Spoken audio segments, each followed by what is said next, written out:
Our channel today Telangana news కి స్వాగతం. రానున్న పార్లమెంట్ ఎన్నికల్లో ఎలా ఉండబోతున్నాయి బీజేపీ వ్యూహాలు? మొట్టమొదటిసారిగా నేను మీ తెలంగాణ టుడే అందరు శ్రోతలకు ప్రేక్షకులందరికీ కూడా శుభాకాంక్షలు, నూతన సంవత్సర శుభాకాంక్షలు తెలియజేస్తున్నాను.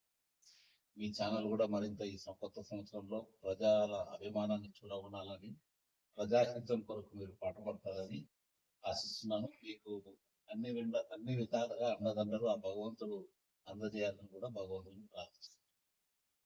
ఇందాక మీరు అడిగినట్టుగా ఈ 2024 సంవత్సరంలో జరగనున్న పార్లమెంట్ ఎన్నికల్లో మూడోసారి భారతీయ జనతా పార్టీ ప్రభుత్వం శ్రీ నరేంద్ర మోడీ గారి నేతృత్వంలో తప్పకుండా రాబోతుంది.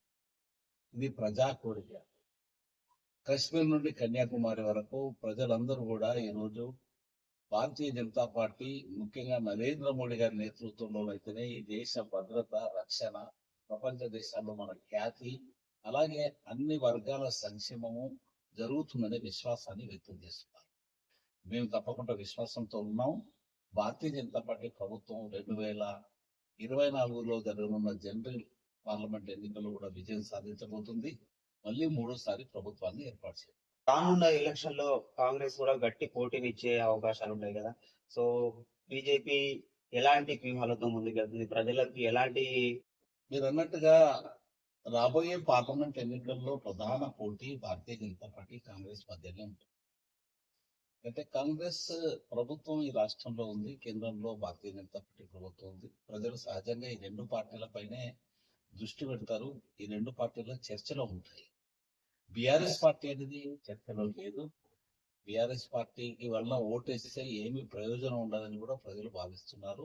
అదే ప్రజాభిప్రాయంగా మేము కూడా గమనిస్తూ వస్తున్నాం.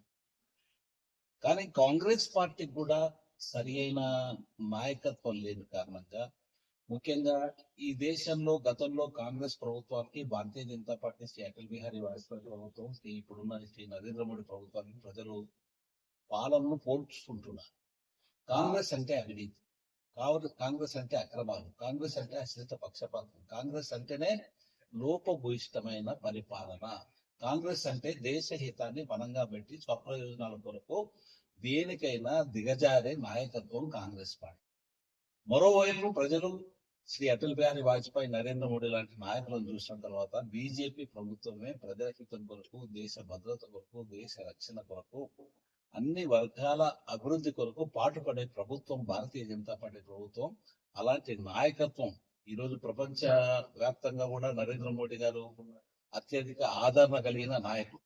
అలాంటి నాయకుడు, సమర్థ నాయకుడు ఉంటేనే దేశం ముందుకు పోతుందనే అభిప్రాయం వ్యక్తం చేస్తున్నారు.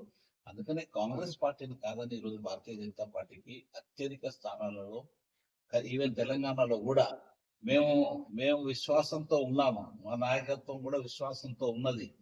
తెలంగాణలో కూడా అత్యధిక స్థానాలు, పార్లమెంట్ స్థానాలు, కాంగ్రెస్ కంటే ఎక్కువ స్థానాలు బీజేపీ గెలవబోతుంది అన్నది మా యొక్క విశ్వాసం. ఈసారి ఈ ఎన్నికల్లో మీ పాత్ర ఎలా ఉంటుంది? నేను మా నాయకత్వానికి ఆల్రెడీ విజ్ఞప్తి చేశాను, తెలియజేశాను. ఈసారి పార్లమెంట్ ఎన్నికల్లో భారతీయ జనతా పార్టీ అభ్యర్థిగా నాకు అవకాశం ఇవ్వాల్సిందిగా నేను కోరుతున్నాను. ఇది నా కోరికే కాదు, ఈరోజు కరీంనగర్ ప్రజలు కోరుకున్న కోరిక.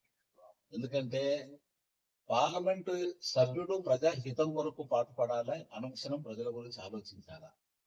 నేను గత 30 సంవత్సరాలుగా అనేక ఉద్యమాలు చేశాను. అన్ని వర్గాల ప్రజల యొక్క అభిమానాన్ని చూడగొన్నాను. ఈరోజు సుగుణాకర్ రావుకు భారతీయ జనతా పార్టీ కరీంనగర్ టికెట్ కేటాయిస్తే సులభంగా విజయం సాధించే అవకాశం ఉందనేది సర్వతా కూడా వినబడుతున్నది. ఎందుకంటే నేను అనేక విషయాల పట్ల కొంత విజన్తో ఆలోచిస్తానని ఒక విశ్వాసం ప్రజల్లో ఉంది. నేను కూడా నాకు ఒక లక్ష్యం ఉన్నది.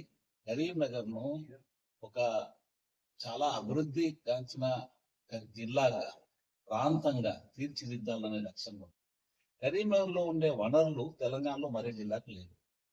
కానీ కరీంనగర్ లో విజన్ లేని కారణంగా కరీంనగర్ అభివృద్ధి ఆశించినట్టు. అంటే నాకు కనుక ఒక్కసారి అవకాశం ఇస్తే కరీంనగర్ రూపురేఖలు మారుస్తున్న విశ్వాసాన్ని వ్యక్తం చేస్తాను. ఎందుకంటే కేంద్రంలో భారతీయ జనతా పార్టీ ప్రభుత్వం ఇప్పుడు ఉంది, మళ్ళీ రాబోతుంది. రాష్ట్రంలో మా పార్టీ ప్రభుత్వం లేనప్పటికీ కేంద్ర ప్రభుత్వ సహాయ సహకారాలతో ప్రజల సహకారంతో కరీంనగర్ ను తెలంగాణలోనే ఒక అగ్రగామి జిల్లాగా అభివృద్ధి అత్యధికంగా చెందిన జిల్లాగా తీర్చిదిద్దుతారనే విశ్వాసాన్ని కరీంనగర్లో ఉన్న అన్ని వనరుల గురించి తెలుసు, కరీంనగర్ని అభివృద్ధి చేస్తాను, కానీ ఒక అవకాశం కావాలి అంటున్నారు పోలుసాని సుగుణాకర్ రావు గారు.